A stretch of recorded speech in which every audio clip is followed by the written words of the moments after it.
राधे राधे दोस्तों, जय श्री कृष्णा। कैसे हो आप सभी। आज का वीडियो बहुत ही ज्यादा खास होने वाला है। अगर आपको भी अपने घर में राधा रानी की प्राण प्रतिष्ठा करनी है तो प्राण प्रतिष्ठा कैसे करनी है, इसकी संपूर्ण विधि आपको इस वीडियो में देखने मिल जाएगी। वीडियो को पूरा जरूर देखिएगा तो आपको हर एक विधि अच्छे से समझ में आ जाएगी। इसमें हमने सबसे आसान विधि बताई है। सबसे पहले हम आपको राधा रानी के विग्रह का दर्शन करा देते हैं, क्योंकि प्राण प्रतिष्ठा हो जाने के बाद आपको राधा रानी जी के विग्रह का दर्शन बिना कपड़ों में नहीं मिलेंगे, क्योंकि किशोरी जी के दर्शन हमेशा कपड़ों में ही किए जाते हैं। अब आपको एक कपड़े की पट्टी ले लेनी है और उसे अच्छे से राधा रानी की आंखों पर बांध लेना है। और इस बात का ध्यान रखना है कि पट्टी पूरे प्राण प्रतिष्ठा तक उनके आंखों से हटनी नहीं चाहिए।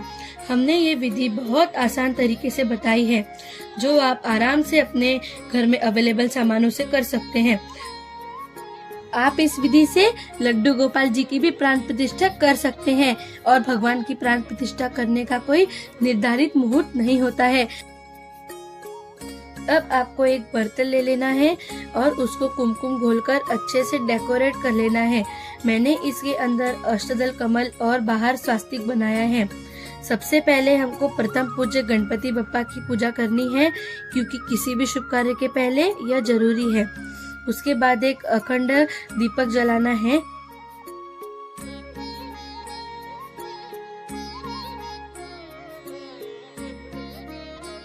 चलिए प्राण प्रतिष्ठा शुरू करते हैं।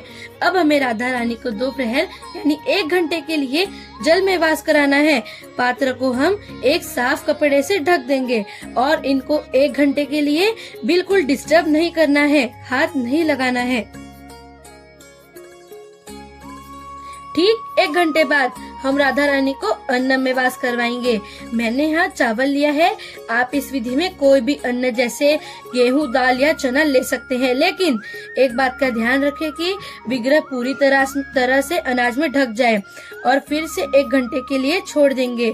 वैसे देखा जाए तो 2 प्रहर 48 मिनट का होता है, लेकिन 1 घंटे में विग्रह को विराजित करने का समय भी इंक्लूड होता है, इसलिए हर वास 1 घंटे का होता है। अब 1 घंटे हो चुके हैं, इसलिए हमें राधा रानी का सब्जियों में वास कराना है। इसमें आपके पास घर में जो भी सब्जियां हो या आसानी से मिल जाए वो आप ले लीजिए। हमने यहाँ पे आलू, बीन्स, भिंडी और मटर यूज किया है। अब इसको अच्छे से ढक दीजिए और 1 घंटे के लिए छोड़ दीजिए। अब समय हो गया फल में वास कराने का। हम इस विधि में कोई भी मौसमी फल जो आसानी से मिल सके, जैसे एप्पल, केले, चीकू, अंगूर, आम यूज कर सकते हैं। विग्रह पूरी तरह से फल में ढक जाना चाहिए। जिनके ऊपर राधा रानी की विशेष कृपा होती है उनके घर ही राधा रानी का आगमन होता है। इसलिए जब आपके घर भी लड्डू गोपाल या राधा रानी का आगमन हो तो आप भी समझ लीजिए आपके ऊपर भी कृपा बरसी है। और एक बात, आपको इनके साथ एक विशेष रिश्ता जरूर बनाना चाहिए, जैसे कोई बेटी मानकर पूजा करता है, कोई बहू, कोई सखी और कोई माता पिता। फिर 1 घंटे बाद राधा रानी का फूलों में वास कराया जा रहा है। इसमें आप कोई भी फूल यूज कर सकते हो। हमने यहाँ गेंदे और गुलाब यूज किया है। अगर आपने यहाँ तक वीडियो देखी है तो जरूर कमेंट में बताएं कि आपको ये विधि कैसी लगी। अब 1 घंटे बाद हम फूलों से निकालकर विग्रह का वास मीठे में करवाएंगे। हमने यहाँ इजी विधि के लिए शक्कर का यूज किया है, पर आप ये विधि किसी भी मिठाई के साथ कर सकते हैं। इसे कपड़े से ढक देंगे। अब सबसे आखिरी वास यानी शैया में वास कराया जा रहा है। यहाँ राधा रानी को 7 चीजों में वास कराया है, क्योंकि हमारे पास इतना सामान था। आप चाहे तो 5, 7, 11 या 21 चीजों में वास करा सकते हैं। अब प्राण प्रतिष्ठा पूरी हुई, इसीलिए राधा रानी के आंखों की पट्टी खोलनी है। इस समय विग्रह के सामने एक आईना रखते हैं, क्योंकि प्राण प्रतिष्ठा पूर्ण होने के बाद पहली बार उनकी आंखें खुल रही हैं। आप चाहे तो आईने की जगह लड्डू गोपाल को राधा रानी के सामने बिठाकर पट्टी खोलें। अब हम सबसे पहले राधा रानी के चरण धुलाएंगे, उसके बाद उनके हाथों की आचमन कराएंगे और फिर जल से थोड़ा सा स्नान कराएंगे।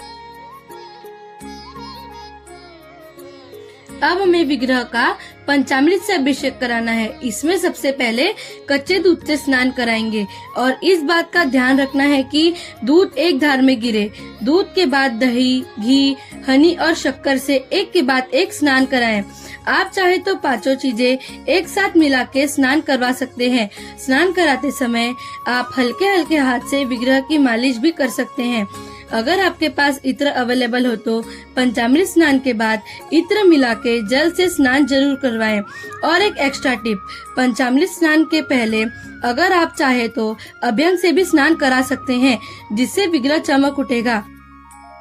अब इनको शुद्ध जल से स्नान करा के किसी साफ कपड़े से अच्छे से पोंछ लेना है और आगे का श्रृंगार करने के लिए वस्त्र पहनाकर बिठा देना है।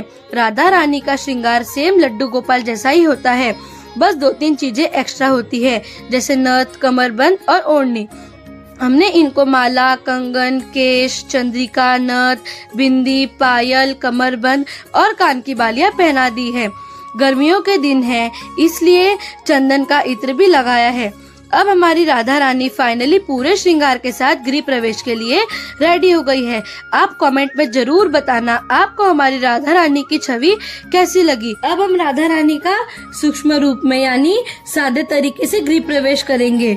इनको टीका लगाना है, फूल चढ़ाना है और आरती उतार लेनी है। एक छोटे कलश में चावल भर के दहलीज पर रख देना है।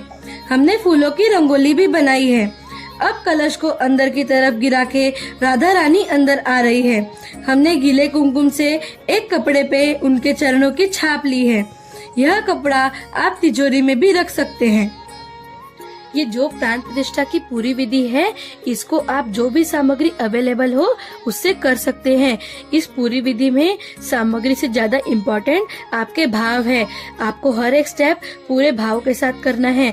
भगवान भी आपके भाव के भूखे हैं, इसलिए जहाँ तक हो सके हमारे लाडली जू को बहुत प्यार से और भाव से प्राण प्रतिष्ठा करें। गृह प्रवेश के बाद अब इनके 15 संस्कार और नामकरण होगा। जैसे हम न्यूबॉर्न बेबी के संस्कार, नामकरण और अन्नप्राशन करते हैं, वैसे ही सेम राधा रानी को भी कर सकते हैं। 15 संस्कार के तौर पे राधा रानी के कान में 15 बार श्री बोलना होता है और अगर लड्डू गोपाल हो तो 15 बार ओम बोलना होता है। इसके बाद आपने राधा रानी का जो भी नाम सोचा है वो उनके कान में धीरे से बोलना है और शहद चटाना है और भोग लगा के आरती कर लेनी है।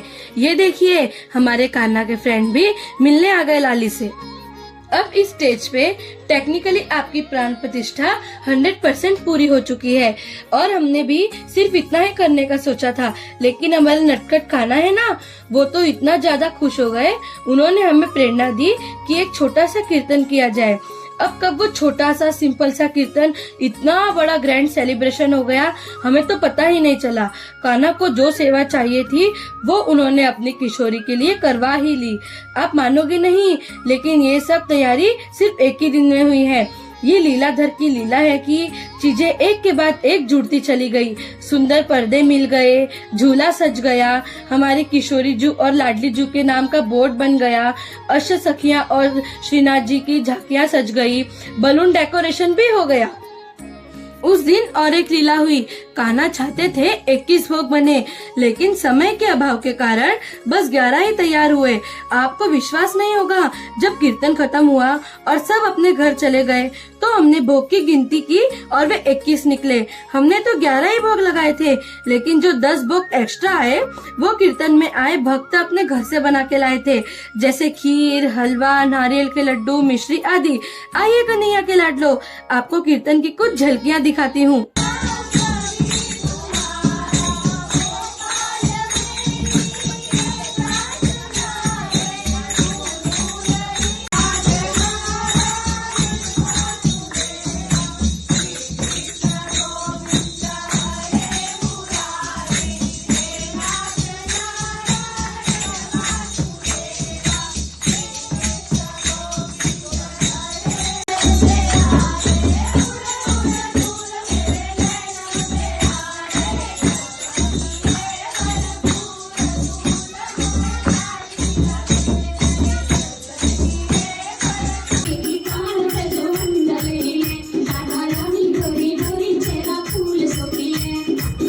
आप भी इसी तरह से घर में इजीली राधा रानी जी की प्राण प्रतिष्ठा कर सकते हैं।